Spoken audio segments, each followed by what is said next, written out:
വിശ്വസ്തയുടെ 30 വർഷത്തെ പാരമ്പര്യവുമായി Aquila finance. സാമ്പത്തിക കാര്യങ്ങളോർത്തിനി ടെൻഷനേ വേണ്ട. ഗോൾഡ് ലോൺ, ബിസിനസ് ലോൺ തുടങ്ങി നിങ്ങളുടെ സാമ്പത്തിക ആവശ്യങ്ങൾ എന്തുമായിക്കൊള്ളട്ടെ, അക്വില ഫിനാൻസ് എന്നും നിങ്ങളോടൊപ്പം. Folkland tower near Ayyanthur ground, Thrissur. Aquila finance limited, the legacy of trusted service since 1995.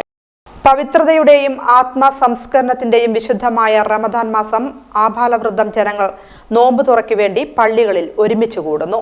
വിവിധ കേന്ദ്രങ്ങളിൽ നോമ്പ് തുറ സൗകര്യമൊരുക്കി ആരാധനാലയങ്ങൾ. ജനങ്ങൾക്ക് മാർഗദർശനമായി കൊണ്ടും നേർവഴി കാട്ടുന്നതും സത്യവും അസത്യവും വേർതിരിച്ചു കാണിക്കുന്നതുമായ സുവ്യക്ത തെളിവുകളുമായി കൊണ്ടും വിശുദ്ധ ഖുർആൻ അവതരിപ്പിക്കപ്പെട്ട മാസമാകുന്നു റമദാൻ. അതുകൊണ്ട് തന്നെ ആ മാസം വ്രതമനുഷ്ഠിക്കേണ്ടതാണ്. വ്രതമെടുക്കേണ്ടത് ഒരു മാസം എന്നത് പരമാവധി 29-30 ദിവസങ്ങൾ വരെയാണ്. നോമ്പെടുക്കുന്ന ദിവസങ്ങൾ 30 തികയണമെന്ന ആവശ്യമില്ല.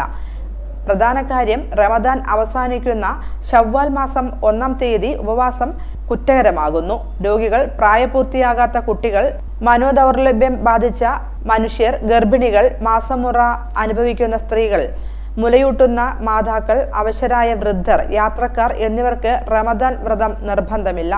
പക്ഷേ അവർ രോഗമുക്തരായാൽ നഷ്ടപ്പെട്ടു പോയ നോമ്പ് പകരം എടുക്കേണ്ടതാണ്.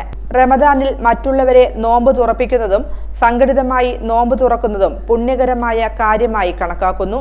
രാത്രി കാലങ്ങളിലുള്ള തറാവീഹ് നമസ്കാരമടക്കമുള്ള പ്രാർത്ഥനകൾക്കായി വിപുലമായ തയ്യാറെടുപ്പുകളാണ് പള്ളികളിൽ ഒരുക്കിയിട്ടുള്ളത്.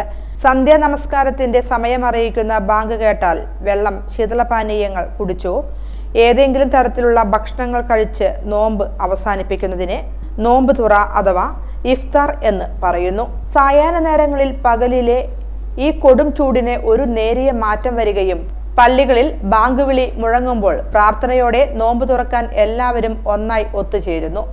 വൈകുന്നേരങ്ങളിൽ നോമ്പ് തുറയ്ക്കായി വിവിധ ഭക്ഷണ പദാർത്ഥങ്ങളും ശീതള പാനീയങ്ങളുമാണ് പള്ളികളിൽ ഒരുക്കിയിട്ടുള്ളത്. ഒറ്റപ്പാലം RS റോഡിന് സമീപമുള്ള ഹൈദരിയ ജുമാ മസ്ജിദിലും ഈസ്റ്റ് ഒറ്റപ്പാലത്തുള്ള സുബാത്തുൽ ഇസ്ലാം ജമാഅത്ത് പള്ളിയിലുമാണ് ഒരുക്കിയിട്ടുള്ളത്.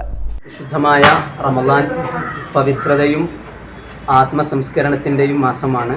അതിനോടനുബന്ധിച്ചാണ് നമ്മുടെ ഈ ഈസ്റ്റ് ഒറ്റപ്പാലത്തെ ആബാലവൃദ്ധം ജനങ്ങൾ വൈകുന്നേരമാവുന്ന സമയത്ത് നോമ്പ് തുറക്ക് വേണ്ടി നമ്മുടെ പള്ളിയിൽ ഒരുമിച്ച് കൂടുന്നു. എല്ലാവരും വളരെ ആവേശത്തോടു കൂടിയാണ് ഈ ഒരു മാസം വ്രതാനുഷ്ഠാനം നിർവഹിച്ചു കൊണ്ടിരിക്കുന്നത്.